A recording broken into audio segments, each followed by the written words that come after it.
orang non-muslim, mungkin Mas Ari pasti udah lihat ya, bagaimana orang-orang non-muslim masuk ke pelataran dan ke Masjidil Haram kita tanpa pakai jilbab.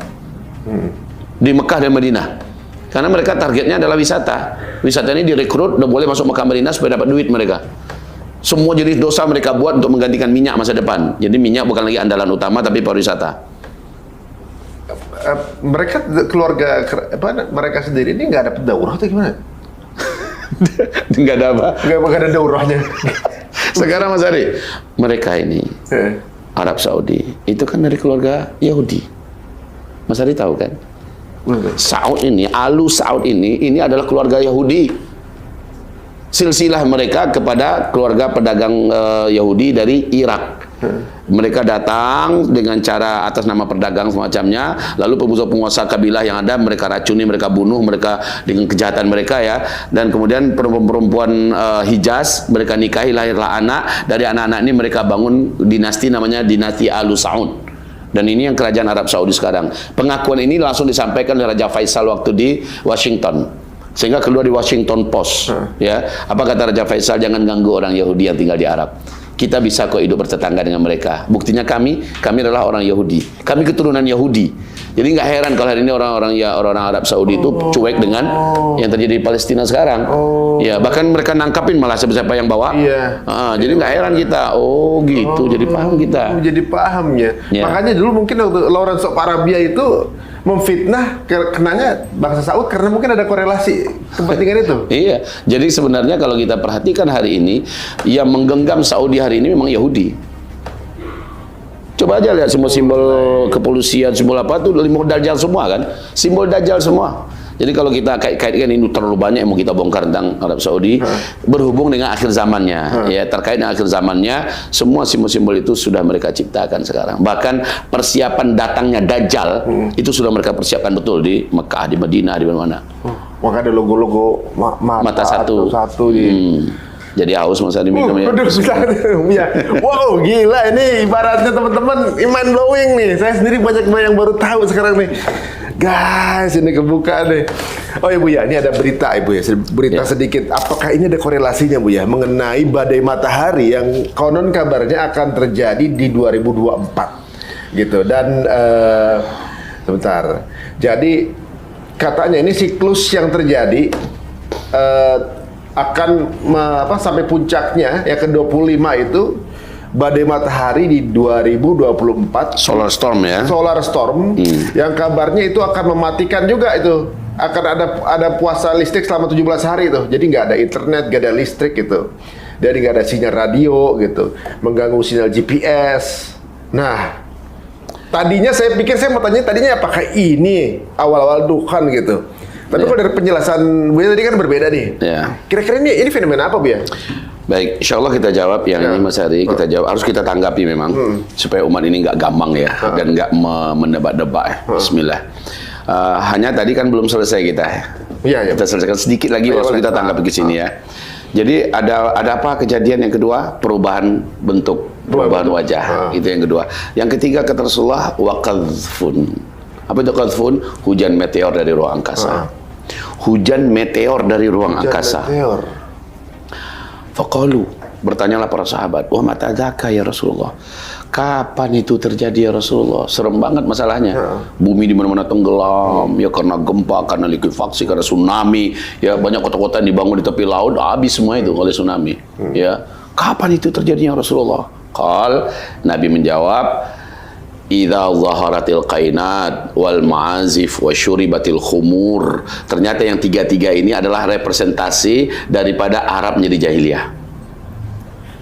Apa artinya idza zaharatil qainat? Apabila penyanyi-penyanyi wanita sudah bermunculan, didatangkan. Sekarang apa-apa aja buat konser musik raksasa, menghadirkan penyanyi-penyanyi wanita ya dari Eropa, dari Rusia, dari India, dari apa saja buat. Bahkan seminggu pertama setelah pengeboman dan peledakan pembantaian terjadi di jalur Gaza, di Riyadh malah buat konser raksasa kan?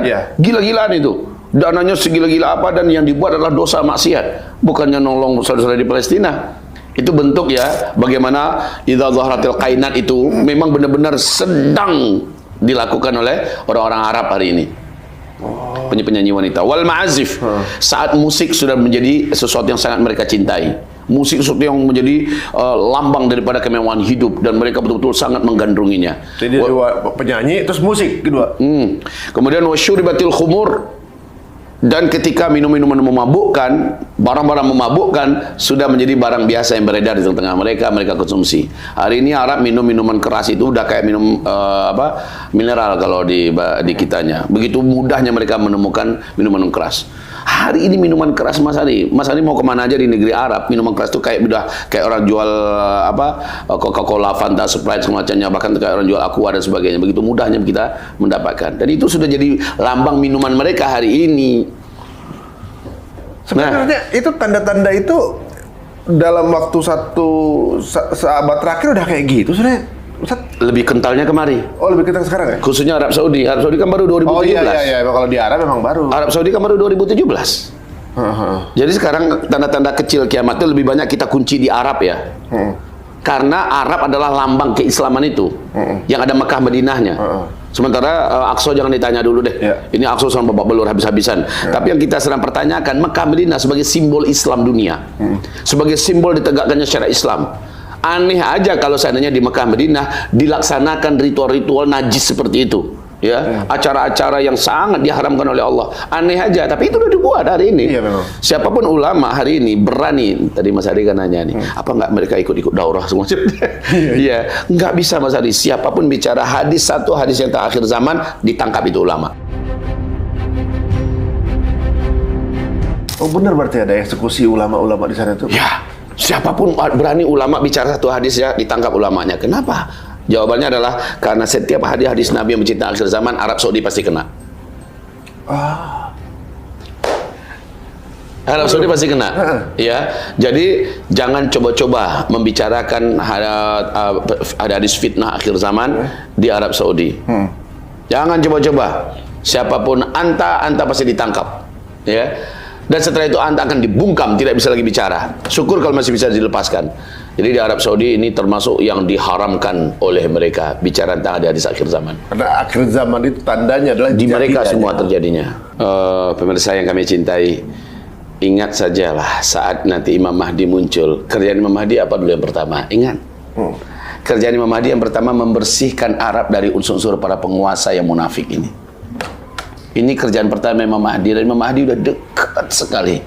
Jadi ini pertanda nyata bahwa penguasa-penguasa Arab hari ini sudah tak layak lagi untuk memimpin dan bercokol di negeri Arab. Mereka harus dibersihkan semua. Imam Mahdi keluar kerjaan pertamanya adalah membersihkan seluruh Arab dari anasir, dari para pemimpin-pemimpin yang memang sudah merusak seperti ini. Lalu para ulama, orang-orang yang dipenjarakan semuanya dibebaskan oleh Imam Mahdi. Saat Imam Mahdi nanti muncul ya. Kita kembali kepada topik kita tadi dan kita hubungkan dengan solar storm tadi. Nah, saudaraku yang kami cintai, melihat daripada Arab sekarang sudah jahiliyah, maka Rasul mengatakan terjadi 3 petaka di akhir zaman di tengah-tengah umatku, yaitu penenggelaman bumi di mana-mana, kemudian perubahan wajah, kemudian apa tadi? Hujan meteor dari ruang angkasa. Kapan itu ya Rasulullah? Bla bla bla bla, sudah dijelaskan tadi kan. Maka dengan ini nyambung sekali dengan hadis Nabi tentang Palestina. Gimana tuh? Tentang Palestina, Nabi bersabda sallallahu alaihi wasallam, wahai Ibnu Hawalah, apabila engkau sudah mendengar, apabila engkau sudah menyaksikan khilafah Islamiyah sudah berkumandang di Baitul Maqdis, artinya Baitul Maqdis sudah merdeka.